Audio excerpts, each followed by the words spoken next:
오늘 설교의 제목이 좀 부담스럽습니다. 나를 다 알고 찾아오신 예수님. 이 제목을 고민하다가 붙였습니다. 나를 다 아신다 라고 했을 때 우선 제 마음에서부터 찔리는 것들이 있었습니다. 그리고 또 하나는 우리 성도들이 갖게 될 부담감을 떨쳐버릴 수가 없었습니다. 이런 부정적인 생각 때문에 이 이름을 이렇게도 바꿔보고 저렇게도 바꿔보다가 긍정적으로 이 본문을 이해하기를 시작했습니다. 나를 아신다 라고 하는 뜻을 우리는 부정적으로 받아들일 것이 아니라 내 모든 형편과 내 사정과 그리고 내 마음의 모든 한을, 슬픈 이야기를, 답답한 이야기를, 괴로운 이야기를 주님께서 알고 계신다. 할렐루야. 오늘 또 이 말씀을 통하여 위로받는 역사가 여러분 모두에게 함께 하시기를 바랍니다. 세상을 살아가는 사람마다 약점이 있습니다. 사람마다 문제없는 사람이 없습니다. 우리는 이런 것들을 또 다른 말로 핸디캡이라고도 하는 것입니다.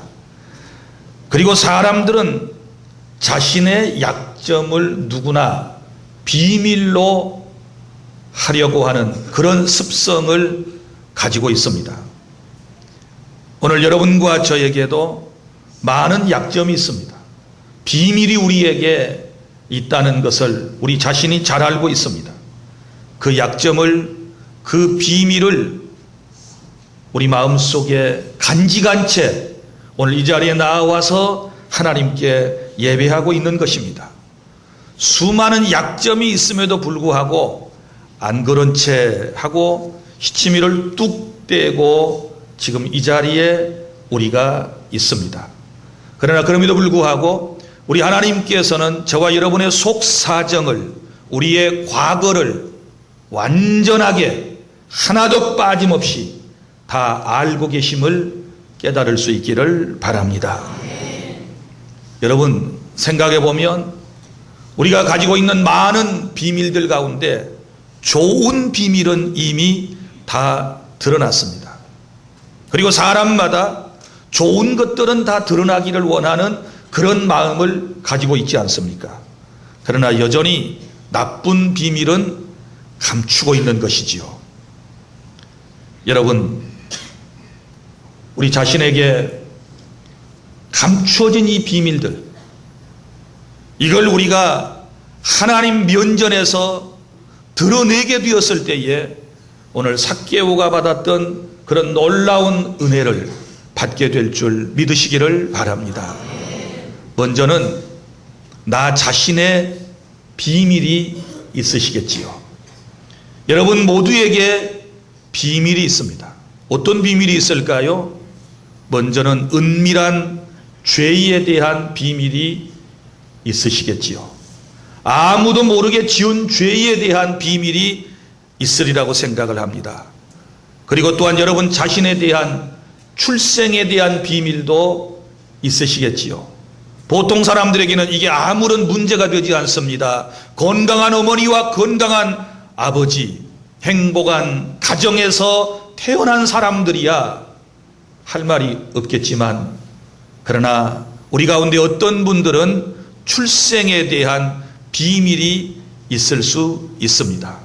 예를 들어서 나의 부모님이 다른 신을 섬기는 혹은 어떤 무당의 가정에서 내가 출생하였을 수도 있는 것이고, 내가 또한 첩의 자식으로 세상에 탄생할 수도 있는 것이고, 각자에게 다 여러 가지 사정이 있으시리라고 생각을 합니다. 그리고 또한 학력에 대한 비밀도 있으시리라고 생각합니다. 학력에 대한 비밀, 어렵고 힘든 때에 태어나서 그렇게 하고 싶은 공부를 제대로 하지 못하고 아직도 가슴앓이를 하면서 세상을 살아가는 분들도 계실 것입니다. 어떤 분들은 집안 사정에 대한 비밀이 있고 외모에 대한 비밀이 있고 또한 가난에 대한 비밀을 우리 모두가 다 마음속에 안고서 살아가게 됩니다. 이것이 인생입니다. 이런 비밀들, 어떤 것은 말을 할 수도 있지만 어떤 것은 아직까지도 아무에게도 말하지 못한 나만이 간직하고 살아가야 할 그런 개인적인 비밀이 있습니다. 뿐만 아니라 우리 부모님들에게도 비밀이 있으십니다. 여러분, 나 자신에게 대한 비밀뿐만 아니라 우리 부모님들이 갖고 계시는 비밀.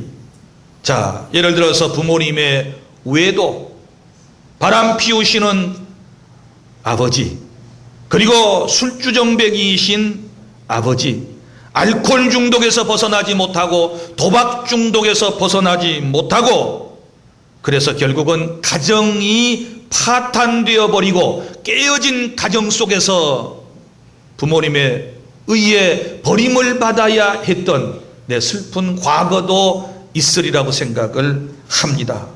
뿐만 아니라 부모님이 젊은 날에 실수하셔서 전과의 기록을 가진 것, 교도소에 다녀오신 것, 이 얘기를 누구에게 할 수 있겠습니까?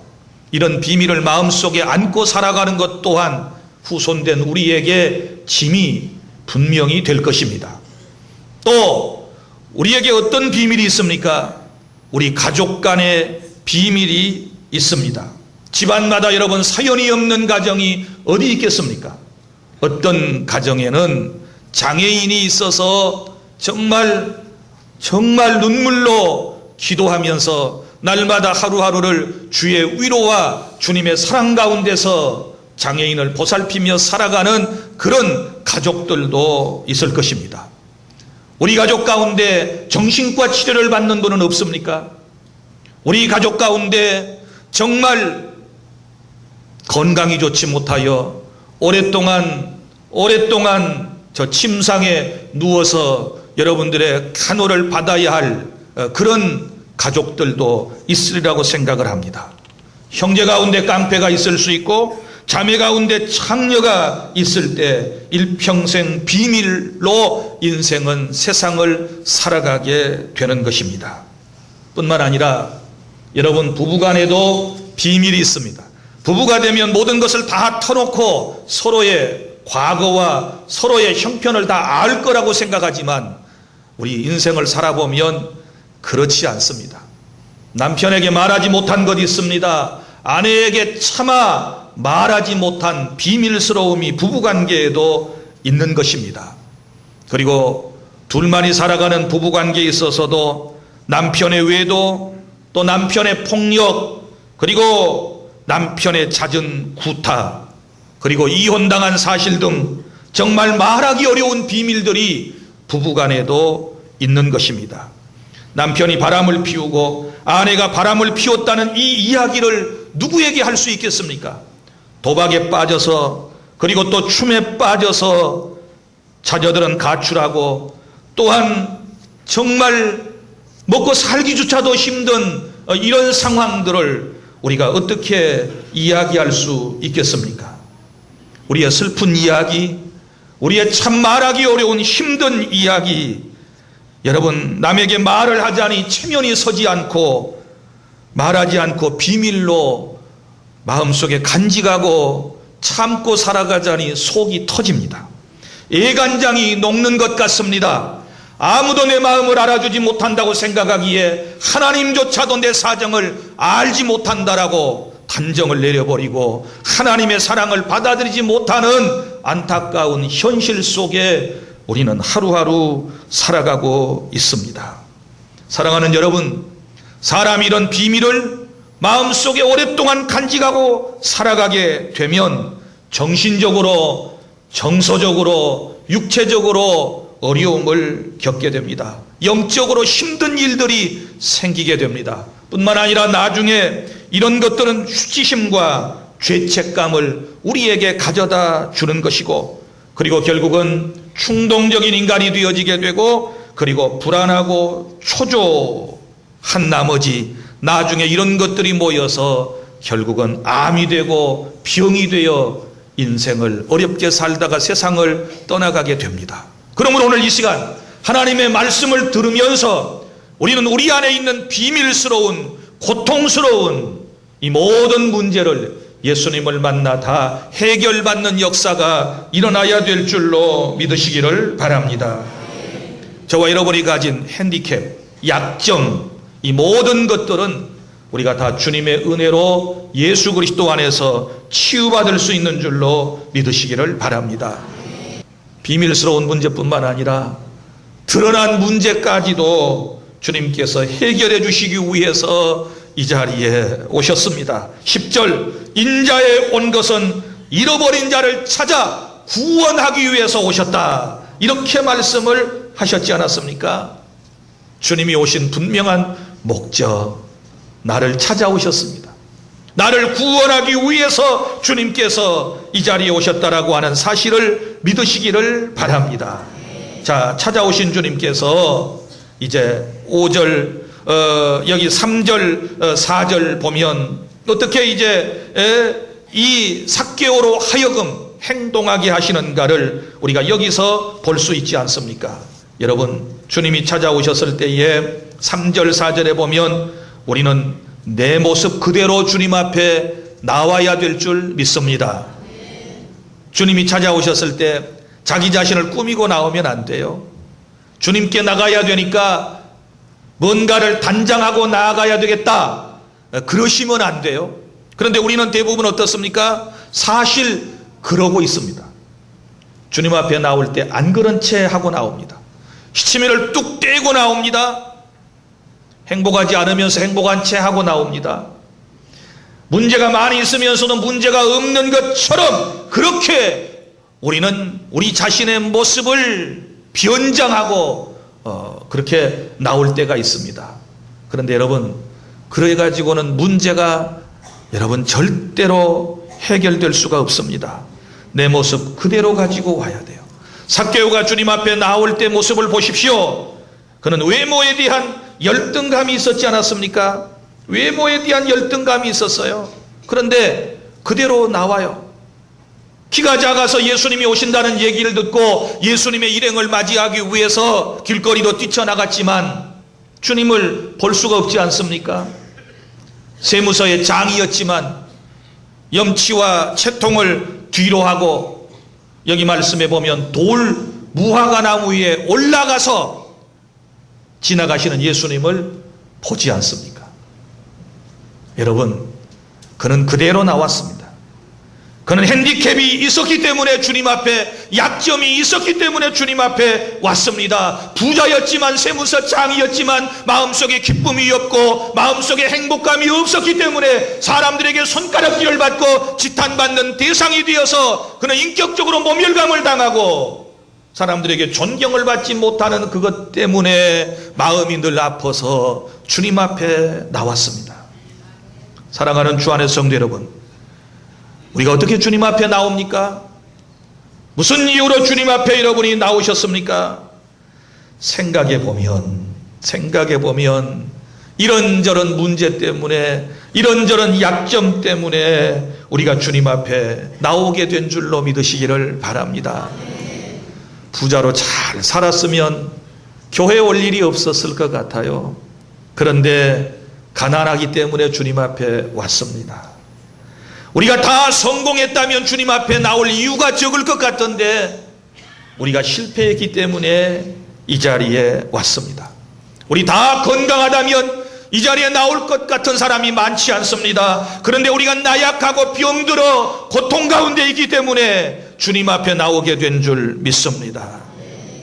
우리가 다 의로운 사람이고 선한 일만 했다면 이 자리에 나올 사람이 별로 없을 것 같은데 다 죄를 지었기 때문에, 숨겨놓은 죄악 때문에 그 죄책감에 시달리다가 오늘 주님 앞에 나오시게 된 줄 믿습니다. 세상 살아가면서 참 행복을 여러분이 누리고 살아갔더라면 여기 오시겠어요?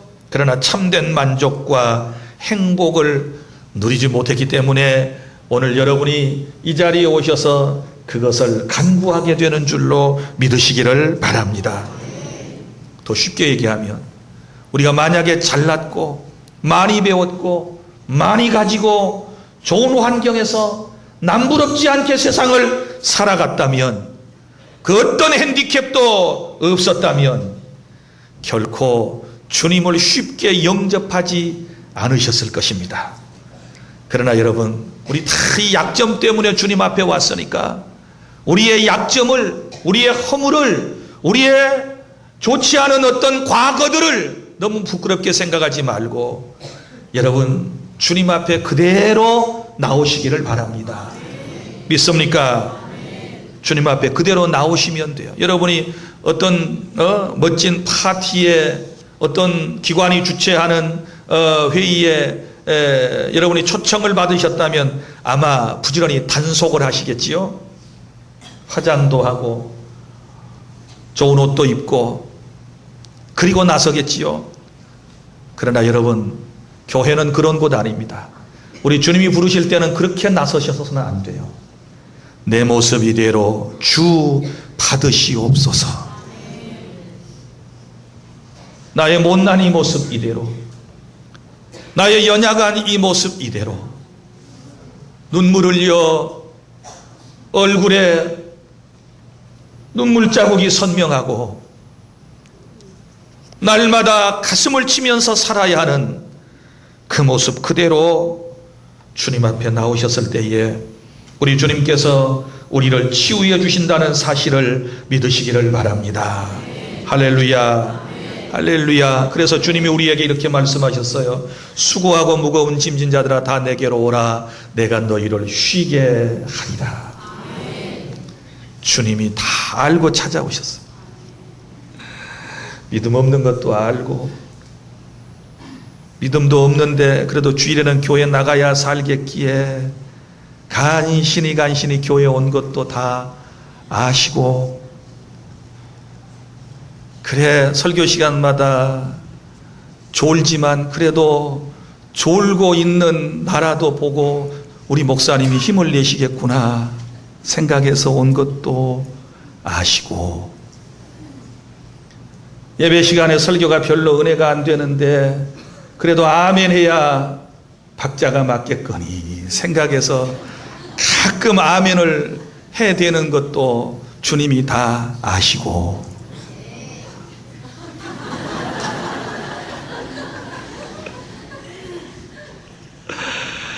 요즘 들어 친절한 사람 되어라. 목사님이 늘 그렇게 말씀을 하시니 그래, 내 마음속에 좀 힘통이 나고 내 마음속에 좀 힘든 일이 있지만 그래도 교회에서는 웃고 다녀야 된다 그러니 웃고 친절한 모습으로 아무렇지도 않은 것처럼 시침 뚝 떼고 앉아있는 여러분의 마음도 아시고 모르시는 게 하나도 없어요. 믿습니까? 우리 주님은 완벽하게 숨겨진 부분까지의 우리의 모든 것을 다 아시고 이 자리에 찾아오셨음을 믿으시기를 바랍니다. 그러면 주님이 나를 부르셨을 때 오늘 여기 5절 6절 보십시오. 돌무화과 나무에 삭개오가 올라가서 주님이 지나가는 모습을 보고 있지 않습니까? 그때 예수님께서 지나가시다가 쳐다보시고 돌무화과 나무 위에 올라가 있는 삭개오를 쳐다보시고 삭개오야 속히 내려오라. 내가 오늘 내 집에 유하여야 하겠다. 이렇게 말씀하시는 거예요. 삭개오가 얼마나 깜짝 놀랐을까요? 무화과 나무 가지에 걸터 앉아 있는데 그의 모습이 잘 보이지 않을 것인데 어떻게 주님이 또 나를 보실 뿐만 아니라 내 이름까지 아셨을까? 세상에 내 이름을 아시고 나를 부르실까? 깜짝 놀랐을 겁니다. 여러분, 이름만 아시겠습니까? 주님이 여러분의 이름만 아시겠습니까? 여러분의 모든 사정을 다 알고 계십니다. 여러분의 삶을 다 알고 계심을 믿으시기를 바랍니다. 삭개오의 외로운 마음을 알고 계신 주님께서 여러분의 외로운 마음을 알고 계시는 줄로 믿으시기를 바랍니다. 삭개오가 부자였지만 사람들에게 사랑받지 못하여 마음속에 사랑받고 싶어하는 욕구가 있었던 것처럼 여러분의 마음속에도 사랑받고 싶어하는 욕구가 있는 것을 주님께서 보시고 오늘 또 찾아오신 줄로 믿으시기를 바랍니다. 인정받고 싶어하는 욕구, 죄의 삶을 툴툴 털어버리고 떳떳하게 살고 싶어하는 그의 마음을 다 아시는 주님께서 삭개오를 찾아오신 것처럼 오늘도 저와 여러분을 찾아오신 줄로 믿으시기를 바랍니다. 삭개오야, 이 한마디에, 따뜻한 말씀 한마디에 그의 상처는 치유된 줄로 믿으시기를 바랍니다. 이것이 하나님의 놀라운 은혜예요.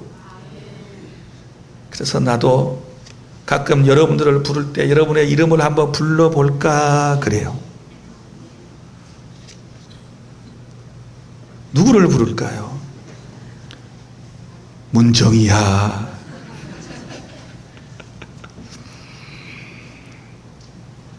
제가 아마 여러분의 이름을 부를 것이 더 많아질지도 모르겠어요. 그렇다고 해서 또 나를 만날 때마다 내 옆에 와서 나를 시험하느라고 목사님 내 이름 아세요? 이러면 곤란해. 나는 모르지만 모 목사는 혹 이름이 헷갈릴 수 있지만 그러나 주님은 여러분을 정확하게 알고 계심을 믿으시기를 바랍니다. 그래서 나를 알고 찾아오신 주님을 우리가 내 삶에, 내 마음속에 둘째는 모셔야 될 줄로 믿으시기를 바랍니다. 6절 보면 삭개오의 반응이 나옵니다. 주님께서 자기 자신을 알고 자기의 이름을 부르시는 순간에 급히 내려와 즐거워하며 영접하였다. 할렐루야. 이것이 우리의 반응이 되어야 됩니다. 이 급히라고 하는 말은 무슨 얘기일까요? 결단력을 의미해요. 주님이 부르시면 속히 결단하셔야 돼요. 이 자리에서 결단하셔야 돼요.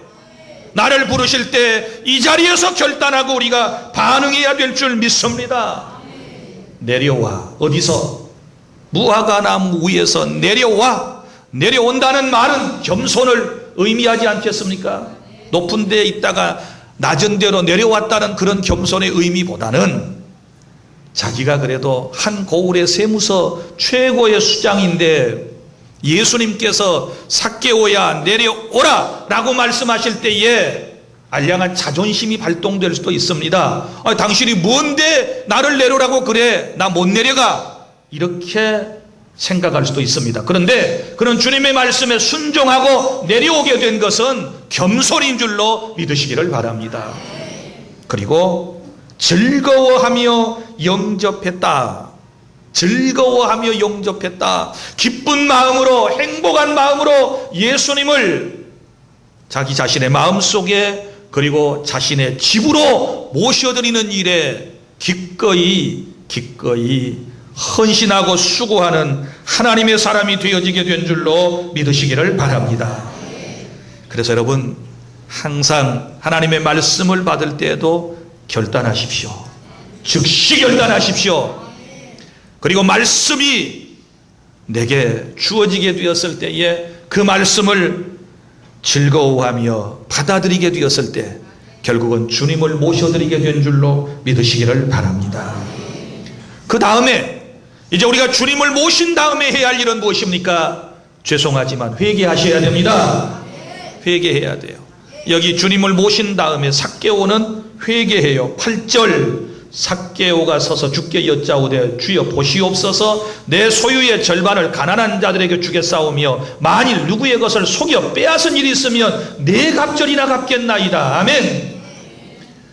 회개하는 것입니다. 자, 자기 소유의 절반을 가난한 사람들에게 다 나눠주겠대요. 그리고 만일 누구의 것을 속여 빼앗은 일이 있으면, 이 옛날 성경에는 속여 빼앗다를 두 자로 썼는데 뭐라고 썼나요? 한문으로 토색한 일이 있으면 이렇게 됐죠. 몇 배로 갚아요? 네 갑절이나 갚겠나이다. 이렇게 말씀을 하고 있습니다. 자, 여기 토색하다 라고 하는 말, 요 말의 원문을 제가 소개를 해드리면 헬라어의 이 말은 무슨 말인고 하면 무화과를 보여주다 라고 하는 뜻이에요. 말의 뜻이 무화과를 보여주다. 무슨 말인고 하면 당시의 사회에는 현대의 파파라치 같은 사람들이 있었어요. 파파라치가 뭐예요? 불법 차량을 사진으로 딱 불법을 행하는 차량들을 사진으로 찍어가지고 경찰서에다가 그 사실을 제출해가지고 어떤 보상금을 받는 사람을 파파라치라고 그러지요. 우리나라 파파라치는 참 착해요. 그런데 요 토색이라고 하는 말이 바로 그런 뜻이에요. 시코판타이라고 하는 사람들이 있었는데, 자, 이 사람들은 어떤 사람이냐? 불법적으로 무화과를 밀수출하는 사람들을 찾아내가지고 밀고 하는 사람들, 요 뜻이에요. 그리고 적발된 사람들을 고발하지 않겠다는 조건으로 적지 않은 돈을 강탈해 가는 것을 뭐라고 그래요? 토색. 자, 현대판 파파라치, 헬라어로 슈코판타이라고 부르는 사람들을 의미하고 있습니다. 그러니까 그런 사람들처럼 제가 만약에 행한 일이 있다면, 그래서 남들을 힘들게 만들고 남의 것을 강탈한 것이 있다면, 약탈한 것이 있다면 몇 배로 갚아요? 네 갑절이나 갚겠습니다. 네 갑절. 레위기서 6장 5절에 보면 배상의 법칙이 나와요. 부당하게 남의 것을 취하게 되면 5분의 1을 보태서 배상한다는 법이 있습니다. 이 4배는 여러분 양을 훔쳐 가거나 또 팔 때에 배상하는 율법을 의미하고 있습니다. 그러니까 철저한 회개를 약속하고 있는 것이지요. 믿습니까? 우리가 예수님을 영접했다면, 그래서 내 마음의 상처가 치유받았다면 철저한 배상이 우리에게 필요한 줄로 믿으시기를 바랍니다. 철저한 회개가 필요해요. 매국노란 말을 듣고 도둑놈이란 말을 들으면서까지 모았던 돈을, 재산을 이제는 가난한 사람을 향하여 내어놓게 되는 것입니다. 믿습니까? 이런 것들이 진정한 회개예요. 할렐루야. 이런 회개가 우리 마음속에 있을 때에 진정한 평화가 넘치게 될 줄 믿습니다. 예수님을 만났기에 삭개오가 이렇게 변화된 거 아니겠어요? 이처럼 누구나 예수님을 만나면 이런 놀라운 삶의 변화가 일어나게 될 줄로 믿으시기를 바랍니다. 사실 삭개오는 자신의 상처와 약점을 감추기 위해서 물질도 모았고 그는 세리장이 되었습니다. 그리고 그것으로 자기 자신을 가리면서 살았습니다. 그래서 사람들은 권력과 부를 동시에 가진 이 사람이 행복한 줄 알았습니다. 그의 집안에서 행복한 삶을 살고 있을 거라고 생각을 했습니다. 그런데 알고 보니 행복이 없었어요. 오늘도 이처럼 자신을 철저히 감추고 살아가는 사람들이 있습니다. 어떤 사람은 학벌로 자기를 감춥니다. 어떤 사람은 명예와 지식으로, 지위와 권력으로, 지식과 외모로, 성공으로 자기 자신을 덮어버리는 사람들, 감추고 살아가는 사람들이 있습니다. 감추고 살면 행복 없습니다. 드러내셔야 됩니다.